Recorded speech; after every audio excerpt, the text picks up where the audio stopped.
Pernah gak sih kalian semasa bocil mengimpi-impikan untuk menjadi seorang pembuat game? Keren ya, kalau punya game sendiri.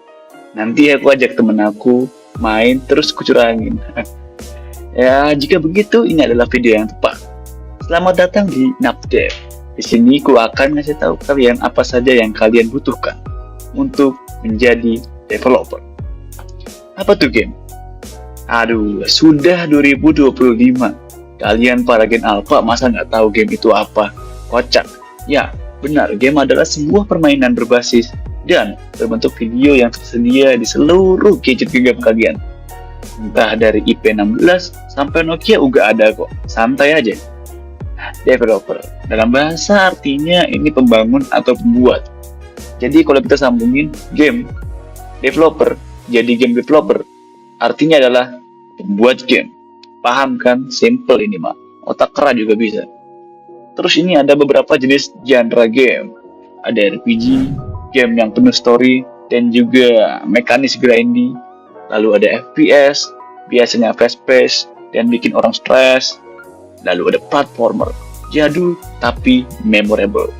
Terus ada MOBA, genre kebanggaan bangsa. Dan masih banyak lainnya. Lanjut kita ke perusahaan game. Singkat aja, AAA itu perusahaan gede. Mereka punya ratusan sampai ribuan orang untuk membuat satu game bagus. Contohnya ya GTA, Red Dead Redemption, dan lain-lain. Terus Double A, ya itu mah Triple A tapi kecilan dikit. Jarang sih game yang terkenal di Double A ini. Aku nemu game namanya Stalker, bagus tuh. Terus ada indie company, ya itu adalah perusahaan atau tim kecil untuk membuat game sederhana lah biasanya. Aku nemu contoh nih namanya Sepertiga Malam. Bukan siapa ya, pembuatnya saya. Aku cantum sekalian kan bikin pamer dikit kan ya, nggak apa-apa lah ya. Lanjut kita ke role atau profesi yang ada di game developer. Yang pertama nih ya game artist. Ya artisnya developer. Dia yang gambar, dia yang animasi. Kayak karakter, background, boss, dan lain-lain.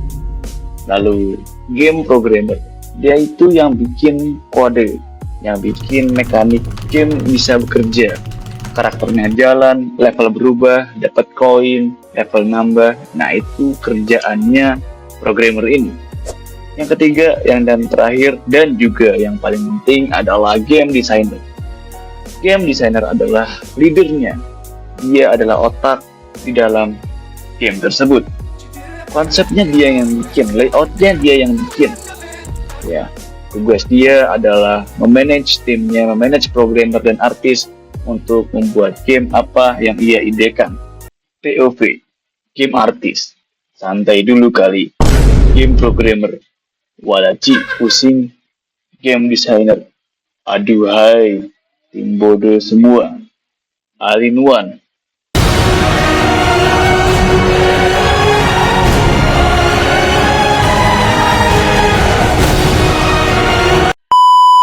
Time to log in. Let me introduce you to Construct, Pixel Art, Google Drive, dan juga ChatGPT.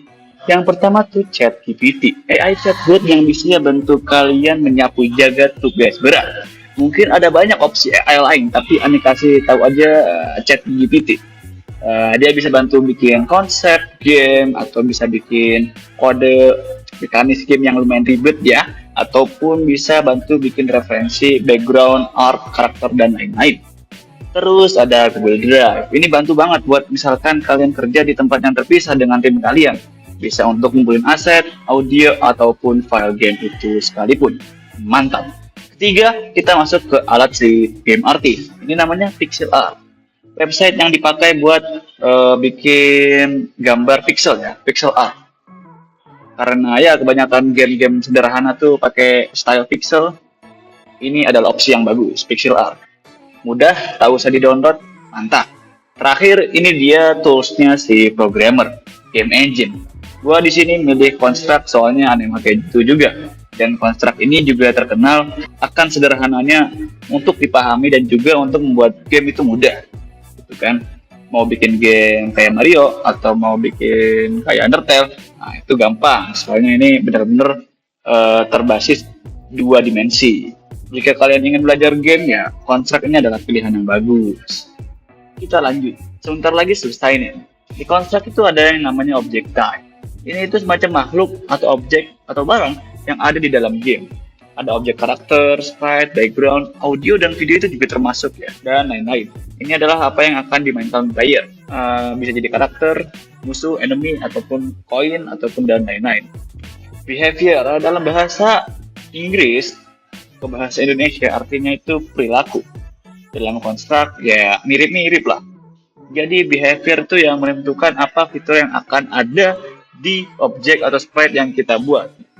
Solid artinya nggak bisa ditembus, ya platformer artinya karakter kita akan jalan selayaknya platformer, mirip Mario gitu ya. Kalau car berarti ya dia jalan selayaknya mobil dua dimensi. Kita lanjut lagi, terakhir ada yang namanya event cheat.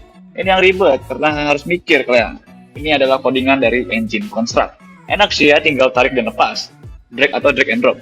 Tapi kalau logikanya sudah banyak ya, pada akhirnya pusing juga. Terkadang logika tuh bisa membuat lo gila. Sekian dari saya, wassalamualaikum.